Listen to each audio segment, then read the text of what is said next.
Hi guys! Hello po!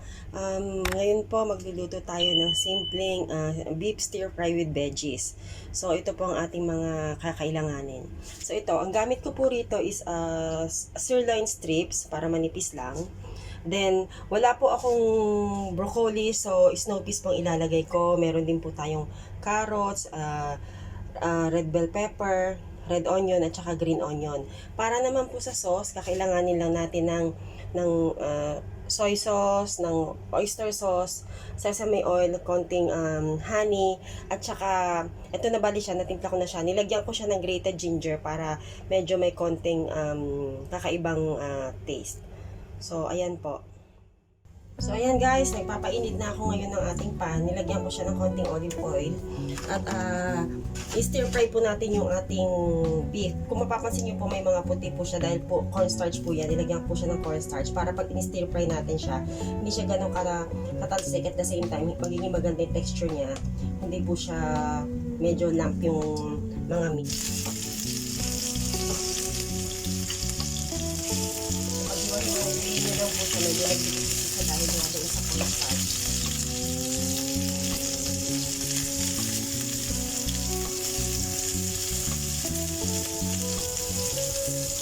Kailangan lang po mag-brown ng konti.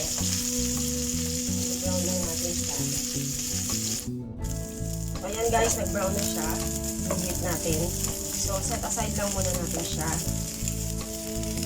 Para, ngayon na, tapos ang stir fry naman natin is yung mga veggies. So, set aside ko lang to.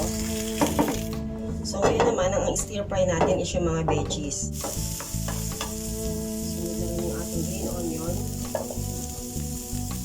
Ang gamit ko sa green onion guys, yung tangkay lang niya.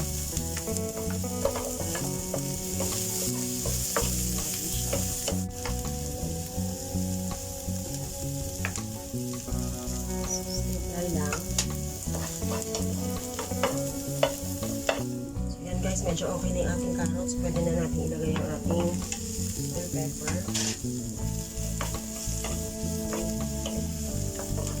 Sabay na rin natin ang ating snow peas.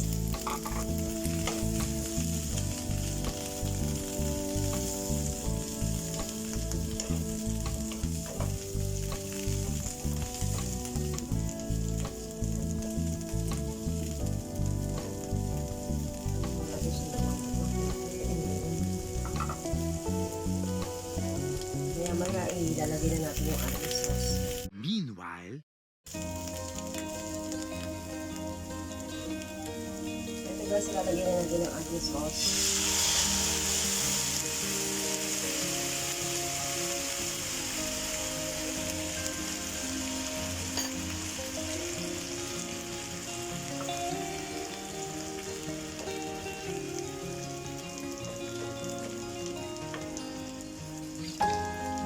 Stir lang natin siya para makot lahat.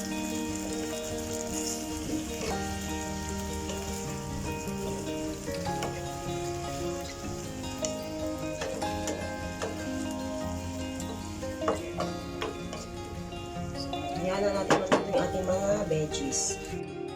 So yan guys, medyo okay na yung mga veggies. Hindi naman natin kailangan yung overcook yung mga veggies. Mas masarap pa rin yung medyo crunchy sila. So, ngayon, ilagay na natin yung ating stir fry na beef. So, blend lang natin sila mix well. Okay.